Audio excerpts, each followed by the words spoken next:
Good afternoon and welcome to Lunchtime Series, where we add value to people's lives, happening every Wednesday and Thursday on ebizradio.com. Guys, we talk everything leadership, coaching and marketing, and the aim of adding value to people's lives. So to help us grow this channel, please follow, like and share with as many people as possible. In today's marketing and leadership segment, joining me as per usual, our marketing communications expert and co-host, Craig Pagely. How are you doing, Craig? Kevin, I'm well, thank you. Yeah, good to be chatting today on our 85th show. Can you believe it? Yeah, I was just saying, like it's 85 shows. I don't think people realize how much work goes into this kind of stuff. It's like they think, oh, you're just popping up on a show and you're just having a bit of a conversation.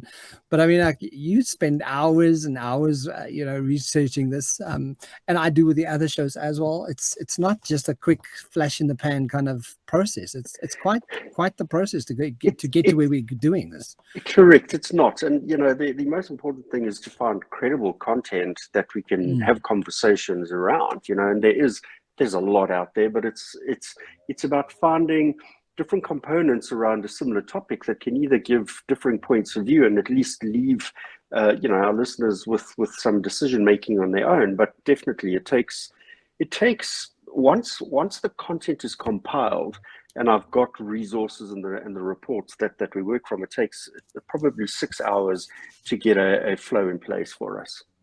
Yeah, no, I mean it's a lot of work, but I mean 85 shows. So Craig, thank you. This has been so much fun, and I'm looking forward to the next 85. Yeah, brilliant. But as we start today's show, don't you want to share with our listeners some of the key takeaways from last week's conversation? Absolutely, Kevin. Yeah, last week we expanded on the topic of digital twins, which we had 2 weeks ago. But this time we looked at how the global automotive industry is actually using the practice of digital twins to shape the future of automotive design and ownership experience. And the key takeaway points are from the article that I came across on themarkup.org, titled "Who is Collecting Data from Your Car?" And the article was written by John Keegan and Alfred Ngee and was published on 27 July 2022. So rich current content. The article provides a broad overview around some of the products that the auto manufacturers are creating and some of those services that they provide in this connected vehicle data marketplace. And the 6 points are noted as follow, Kevin.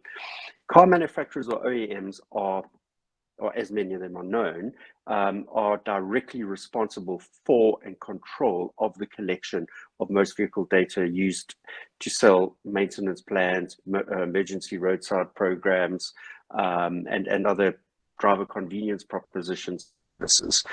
Vehicle data hubs, however, ingest the vehicle and movement data from the multiple sources, vis-a-vis from the auto manufacturers, from other connected vehicle data service providers, and directly from the vehicles actually using aftermarket hardware such as onboard diagnostics, dongles, or from smartphones that are open, apps that are open in the car. And the data is then consolidated and normalized in one place for analysis and insights. And many of these vehicle data hubs actually then market the packaged data sets for use across a number of applications, again, like informing insurance, traffic management, electric vehicle infrastructure planning, fleet management, and then obviously the good old advertising as well.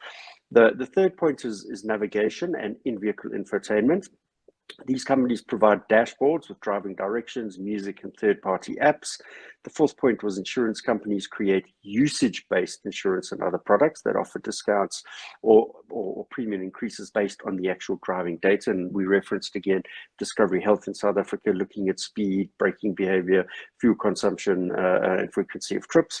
The fifth point is telecom operators then can offer the car manufacturers connectivity solutions, both integrated into the vehicle or in the form of the dongle that we mentioned that plugs into the car's OB port, and they can act as a Wi-Fi hotspot while tapping into the car's telematic data. And then lastly, telematic providers make aftermarket tracking hardware and software that helps collect data directly from cars, and then they can predominantly catering to commercial fleet operators, and then obviously to the OEMs as well. And those are the key takeaway points from last week, Kevin. Fantastic, Craig. So, guys, if you want to go check that out, check it out on the Lunchtime series on YouTube. We post every week, and really some really nice, interesting marketing content that Craig compiles for us. But Craig, what are we going to share with the listeners today? And another interesting topic that I know very little about. Yeah, we touched last week in our general conversation. We touched on the topic of connected or smart homes during our chat, and so I thought it was opportune to actually cover this topic in a bit more detail for today, because really it all spawns out of that digital model. So let's start by looking firstly at what smart or connected home is. So according to Investopedia, a smart home allows homeowners to control appliances, thermostats, lights, and other devices remotely using a smartphone or a tablet through an internet connection. Smartphones can be set up through wireless or hardware systems, and the smart home technology provides homeowners with convenience and, most importantly, cost savings.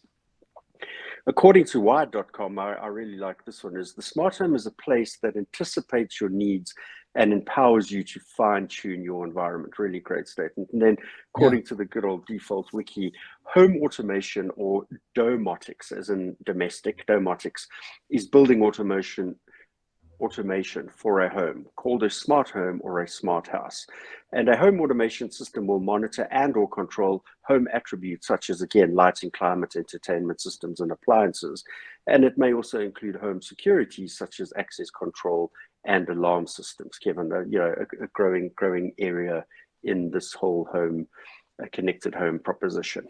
Great. I mean, I love the smart home that Wired.com says anticipates your needs and empowers you to fine-tune your environment. I think that to me probably sums it up the best that I've heard so far, because what I've realized about having a home that's sort of technically driven and with information that you're at your fingertips is that it does provide you with the slightest, smallest conveniences that I really never anticipated. That's the one thing. And the other thing that I've also noticed is it's not as expensive as what I thought it would be. Because we think like, I can't, like, cameras, like to set up cameras all over your house and to be able to check that and to be able to switch your lights on and off and to be able to afford plugs that connect to Wi-Fi. But if we look at where we are in the world today, a lot of homes have Wi-Fi. A lot of homes have that connectivity already in their homes. So it's just a case of being a bit more tech savvy to be able to learn how to use it. Yeah, so you talk, the connectivity is in place, and the predominance of homes actually have smartphones as well. So that's the actual management heart of the connected home. So you're well on your way with connectivity and a smartphone. It's just then you're needing the peripherals that actually do the controlling. Yeah. Craig, so I mean, how long has the smart or connected home really been a reality? And how long has it been around? This actually surprised me. So I came across an article on getlivewire.com titled "How Does a Smart Home Work?" It was published 23rd February this year. Again, relevant, recent content, and it notes that the concept of a smart or connected home actually goes back to a product that was developed in the 1960s, Kevin, called Echo 4. Can you believe it? Echo 4 was capable of conducting a number of smaller instructions or procedures like controlling simply the thermostat or turning certain appliances on. And while Echo 4 never really made it into production, it was most definitely considered as a major step in the evolution to what we know as a smart or connected house today. The article also notes then that in 1975, a system named X10 was introduced. And the X10 was a wired system that could actually communicate between different third-party devices and controllers within a home, turning on lights, appliances, blinds, etc. But as with Echo 4, the X10 system was also not a perfect product, as it required pre-existing lines to connect with these components, as opposed to dedicated wiring, which meant that the signals couldn't always make it through to the endpoint. That said, though, there were a few technical issues which were rectified, and as such, X10 was then defined as a technological success and actually set the scene for rapid advancement in this emerging field, Kevin. Great, but I mean, Yeah, I mean, the 1960s, I wasn't even born then. I'm like kind of thinking, this is way back when. But it just goes to show that this kind of technology has also taken some time to evolve, because it's really Yes. needed to be fine-tuned and really understanding how people live their lives, and how to sort of what are those conveniences, and how to fine-tune those conveniences in the home. And how we do, if you think of just simply doing washing, how we've done washing has evolved to such a degree. So fine tuning the home has evolved, and makes sense that it's taken such a long time for it to become a thing, Yeah. that general public would be using. Kevin, and again, just as smartphone technology has evolved, that again has brought along with it, dragged behind it, the quick evolution of the other components in that particular proposition. Yeah. So, I mean, how does a smart home actually work? Because I'm still trying to figure out that Google speaker, and because I have a Google speaker. When that came out, I was like, oh, let me speak to Google. I'm yet to find Google being able to do anything for my life, but I've got a speaker. Hold that thought. We'll touch on Google in a little while. But firstly, the smart home's devices are connected with each other, obviously, and accessed through that central point, either being your smartphone or a tablet or even a laptop. And interestingly, gaming controls just really are becoming a good nerve center for experience in the home as well.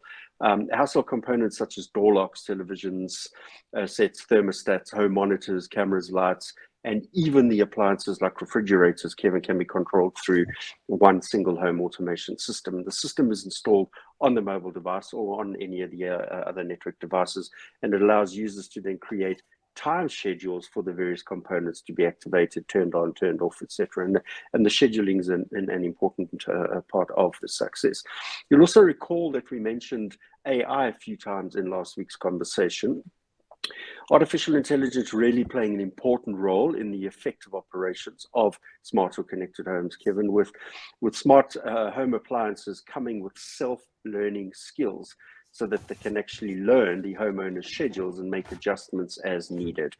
Smart homes also have lighting control functionality embedded, which allows homeowners to reduce electricity use and obviously benefit from energy-related cost savings. And then from a security point of view, some home automation systems actually even alert homeowners if motion's detected in home while they're away. The homeowner can then dictate the remedial action as to what's required, or in some instances that system can actually automatically be plugged into the security company or even police if need be, Kevin. Yeah, Craig, also living in South Africa, it is part and parcel of a safety mechanism, right? So yes, with motion detection at hand, when you're sleeping at night and you're getting pinged by something moving on camera, to me, again, for me, that's a safety convenience that you can sort of get up and kind of look, what is pinging and why is it pinging. But it fascinates me, and the more my house can do stuff for me, the happier I'll be. I think. How big is a smart home device market worldwide, Craig? Yeah. We like stats on the show, and I think you're going to be blown away by some of these. So, yeah, according to the article I came across on comfyliving.net, which is titled 30 Smart Home Statistics for All High-Tech Enthusiasts, it was published on 10 January 2022. We learned the following about the segment, Kevin. So there are an estimated 175 million smart homes in the world. Holy cow. Yes. Sure. The US is expected to have 63 million connected homes by the end of this year. That's crazy. The worldwide connected home market is projected to grow at a compound annual growth rate of 25% from 2020 to 2025. Amazon holds the biggest market share in smart speakers and will keep its position through 2022. Here's some interesting stats. 86% of millennials would pay more for a connected home. Yes, 8.2 million baby boomers actually owned a smart speaker from 2018 onwards. Yeah. And then smart heating and cooling systems can save a smart home users 50% in energy use, Kevin. That is alarming. 63% of those who surveyed want their smart home to have smart security systems. Smart home statistics in the USA, however, estimate that 35% of US broadband households dealt with a data security issue last year. So it's not just physical security, but it's also technology security that's important point to mitigate. 40.8% of smart homes have at least one device vulnerable to cyber attacks that puts the whole home in danger. By 2023, home monitoring and security systems will have had 22.6 share of market. So you can see that the security system really is gaining in need and popularity. The global smart home market has generated $90.97 billion in revenue so far this year, Kevin, with the US market alone expecting to grow at 14.3% rate, 20 to 24, reaching an approximately 47.12 billion in the next 4 years, according to Smart Appliance Statistics on sales and revenue in the smart tech section. And again, just going back to last week's conversation, and this is probably the part that you're going to like, as the global smart kitchen market is expanding rapidly, with the global smart kitchen market being valued at 14.5 billion in 2019 and projected to reach about $43 billion by 2027. And that includes the likes of more intelligent smart ovens, smart fridges, being able to scan food and even make orders that then automatically sent to the likes of Amazon, Kevin. Okay, but because it's all, for me, it's all about human behavior. So you kind of, I make the associations like, okay, but does that mean people are just getting lazier if they need everything automated for them? But the thing is, it doesn't make me lazier. It's just more convenient, So if I'm like, I've got like potatoes in the oven right now. If I had a smart oven, I'd be able to like put my oven off right now, which to me is like, it's not a lazy fact. It's the fact that I'm busy doing something else, and I have the convenience of the smart home sort of connection to use. Correct, Kevin. That's a great point, because convenience plays out in many different ways. Let's say you're a single parent, and time is really needing to be optimized. You're helping kids with homework. You're working different shifts and things like that. So that's not driving a laziness factor. That's driving a convenience factor that is enabling you to manage other aspects of your life. But then on the flip side of that, it could really just help free up time that you get more relaxation time. So you're getting a bit of a better balance of life equation in the mix there as well. Yeah, and I think it ties into that whole conversation about, is if AI starts doing what it does, how does it start influencing our lives, and what parts of our lives does it start taking over? But I think to a large degree, I think people miss this conversation about the convenience factor of what it's actually conveniently doing for you. Correct. Yeah. But, Kevin, with all that said, it's obvious that this growth really came about on the back of COVID-19 pandemic, as people were obviously spending much more time at home and wanting more convenience in their lives, and being able to manage their times differently, particularly around the fact of work from home. So the article Smart Home Forecast 2021, More Time at Home for Connection, as written by Jessica Liz on 21 December 2021 and published on insiderintelligence.com, actually validates this by noting that emerging technology trends like improved natural language processing and increased integration among devices are actually shifting how device manufacturers are now actually designing their products, and that the increase in smart home device adoption is advantageous both for tech players and marketers if consumers can be trusted and their value is prioritized. And we spoke quite a bit last week around the power shifting into the hands of consumers, and that's very much what this talks to, Kevin. So what are some of the smart devices that are referred to in the statistics you referenced? Yeah, so this is definitely where we start entering the Google conversation. So the article written by Simon Hill, titled "The Ultimate Guide to Setting Up Your Smart Home," which was published on Wired.com on 20 July 2021, provides some insights into the smart home device products. And let's just take a look at the three key products that they reference. So number one is a Google Nest. So a Google Assistant, voice assistant. It's the main strength of the Nest ecosystem. It responds to voice commands. It's smart enough for a conversational style of speaking, which is really great. And it understands complex demands, commands or follow-up requests that will apparently have confounded Alexa or Siri. If you have an Android device, Google Assist is embedded in the operating system, and the Google Home offers quick access to smart home shortcuts. Coming in second in the list is Amazon Alexa. And as we know, Alexa was the early entrant into the space, Kevin, with much more development time behind it. Amazon's Alexa offers a much wider range of compatible products. You can ask Alexa anything, though the answers aren't always as accurate as Google. Alexa does, however, support a choice of skills, smartphone apps that have been developed by third parties, and its speakers and smart displays are the most affordable. And if you want to control Alexa from your phone, you need to install the Alexa app, and it must be open before you can actually issue a voice command. And then, for us Apple freaks, the Apple HomeKit.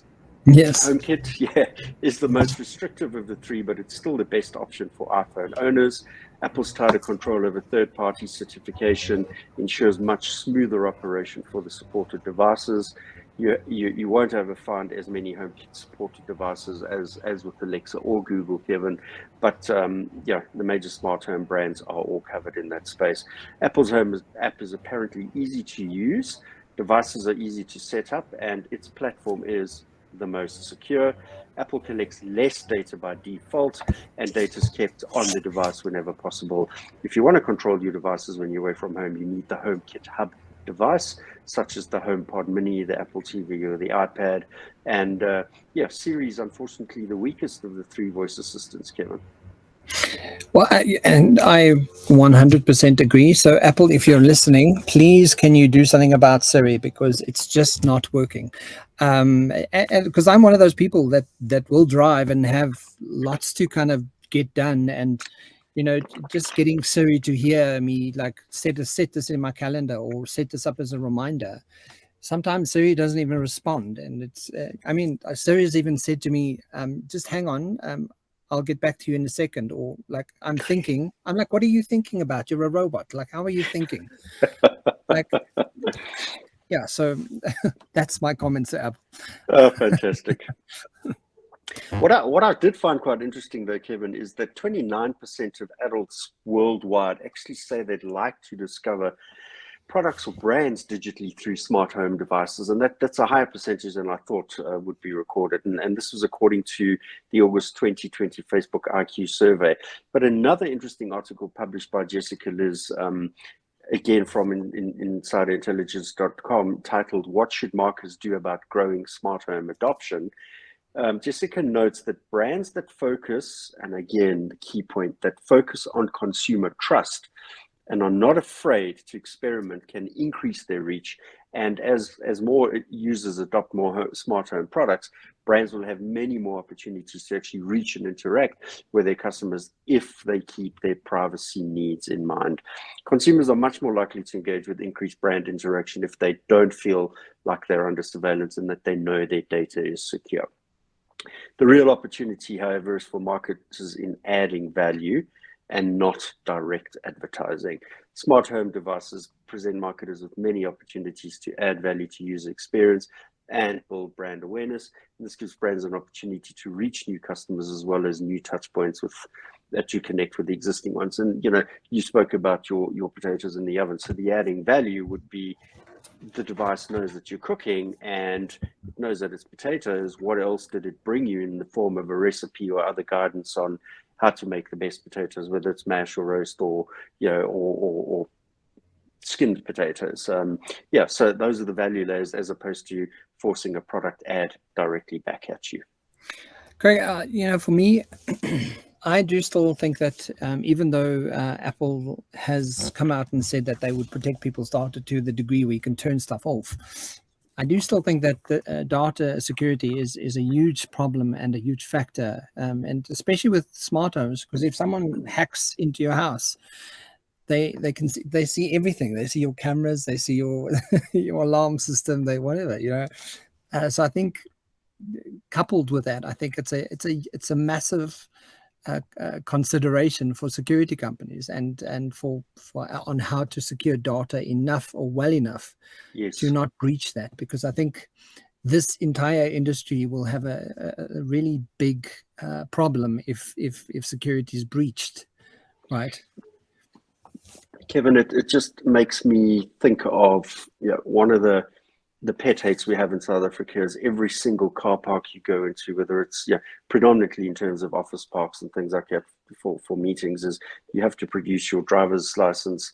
They scan it, it's uploaded into a central database, and a week later you're getting new requests for insurance quotes, new motor plan warranty upgrades and things like that. And that for me is 100% purely on the back of somebody has scanned your license, they got your VIN number, they understand the age of your car, they can go online and establish who you financed with and what the age of the car is and what kind of insurance product you need. And that is just tantamount to breaking every single one of the puppy laws. And I've refused to give my license at times, and they refuse me entry into the place. So you just unfortunately have to, because you've got to get to your meetings. But exactly. It's frustrating. Craig, so but as we close the show today, what can you share with the listeners as a key takeaway for our conversations about connected homes? Yeah, Kevin, I want to reference the article titled Smart Home, Definition, How They Work, Pros and Cons for the key takeaway from today's conversation. The article was written by Adam Hayes and was published on Investopedia.com on 14 September 2022. Again, Investopedia, one of my favorite sources. The smart home allows homeowners to control appliances, thermostats, lights, and other devices remotely using a smartphone or tablet through an internet connection. Smart homes can be set up through wireless or hardware systems. Smart home technology provides homeowners with convenience and cost savings, and security risks and bugs continue to plague marketers and users of smart home technology. However, some of the pros are more often convenience than traditional methods of scheduling, controlling, or accessing products, may enhance security due to notifications of alerts, more of the physical security aspect here, offers multiple ways of performing a certain task, and may actually result in long-term cost savings when considering the effective use of energy. Some of the cons or disadvantages, however, for smart or connected homes, Kevin, are noted as may pose security risk as products are connected to networks and can be hacked, as you just mentioned, may require additional work for homeowners to track additional passwords and monitor product security.